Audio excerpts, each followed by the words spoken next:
Hello! It is the 5th of November 2024 and I've had a good morning. I got stopped at a weigh station but I had no DGs on, dangerous goods, and I passed through there pretty quickly. So I've got no trailer, and what I've got on is bulk stuff. I've got maybe 8 deliveries at the most, so it's going to be a real short day. I'm going to go home and work on my fishing gear, because now that I've finished my mum's house and vents, I can go fishing this Saturday. So I'm going to get all that ready.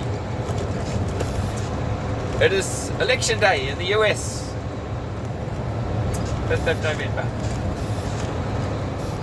And either way, I want Trump to win. But it's going to be highly entertaining either way. If Kamala gets in, there's going to be a civil war in America, because she's going to grab everyone's guns, legally owned. She's going to go after the registered owners of guns.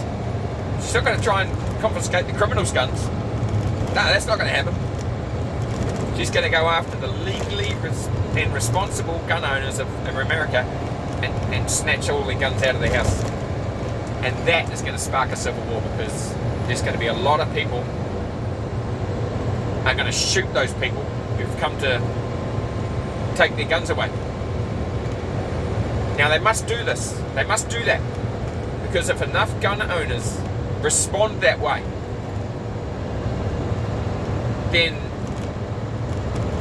the government will have to pull back on what it was trying to do.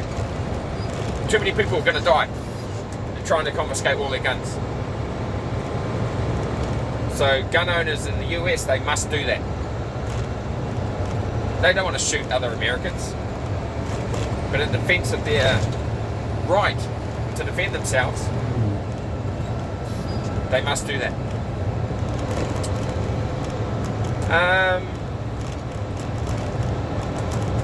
The cost of living is going to go up if Kamala Harris gets in.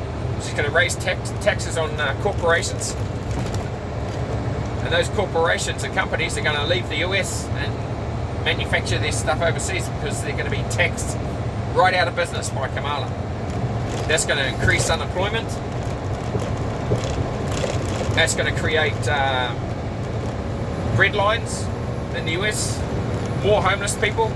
It's going to be a shit show if Kamala gets in. And that might spark an uprising by the public to get rid of her and the US government and put in Donald Trump anyway. And that's going to be highly entertaining to watch, because it's not our country. We're far removed from that. If Donald Trump gets in, that's going to be highly entertaining as well, because he's going to round up all of those immigrants and fly them out. He's going to increase the US military. He's going to basically tell all these world leaders that are committing all of these wars and that, say, you pull your head in, or I'm going to get involved and you're not going to like that. You know, and they know it, because they cannot fight whoever they're fighting, plus America. So, yeah, that's going to happen. The deep state is going to get carved out of the US government. He's going to fire a hell of a lot of people that have been in positions in the US government for years and years and years. The string pullers behind the scenes of every president. That's why they don't like Donald Trump. That's why they've been so focused on trying to get rid of him, to the point of trying to shoot him, because they know they can't control him. Those people behind the scenes, those string pullers, and they hate him because of that. So they don't want him in power. That's the reason. Not what he says or his tweets, his neat tweets. None of that. They want him out of the government because they know they can't control him. That's why they don't want him in there. So that's going to be highly entertaining either way. I want Trump to win though, because I don't want a civil war to happen in the US.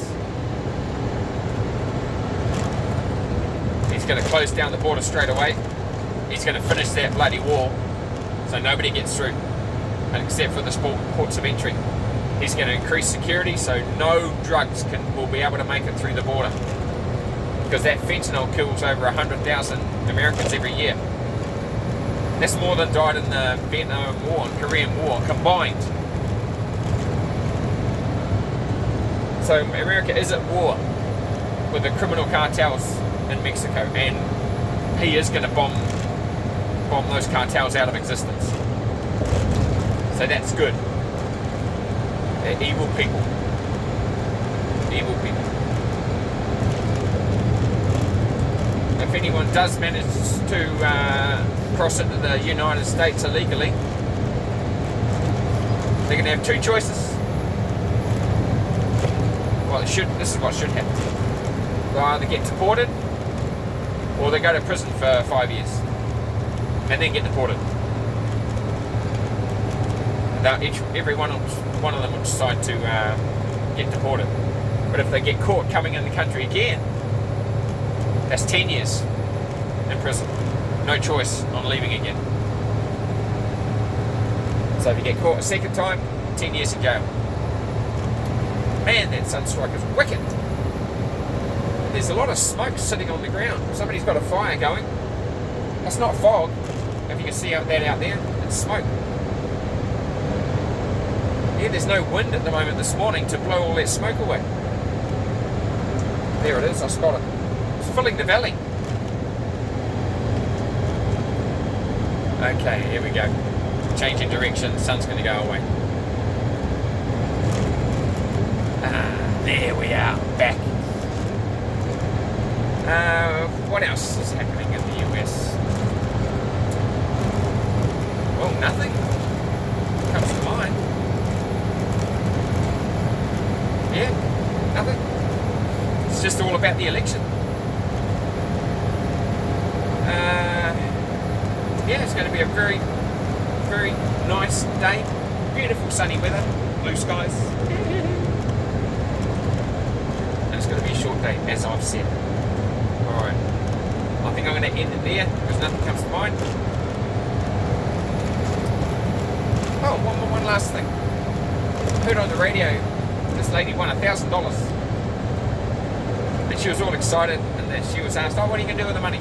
She goes, "Oh, I'm going to give it to my auntie.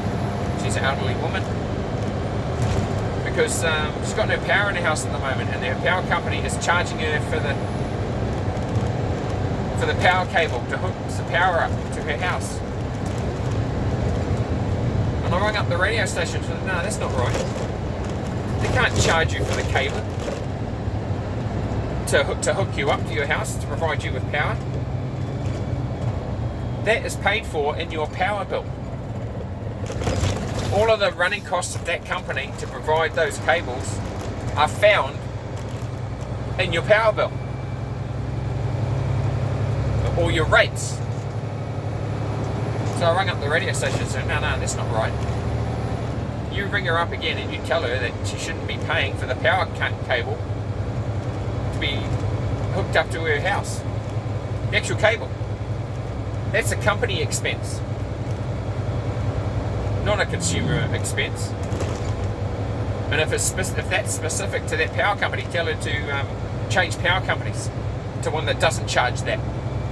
So I rang up the radio station and tell them to give her a ring again and tell her that. And that's what they were going to do. And they says, yeah, you're right. So yeah, bloody cheek. I don't know which power company it was, but what a cheek. Telling this lady to pay for the equipment, the cable. Ridiculous. Okay, that's the last point I wanted to make this morning. So I will catch you on the next one. Later.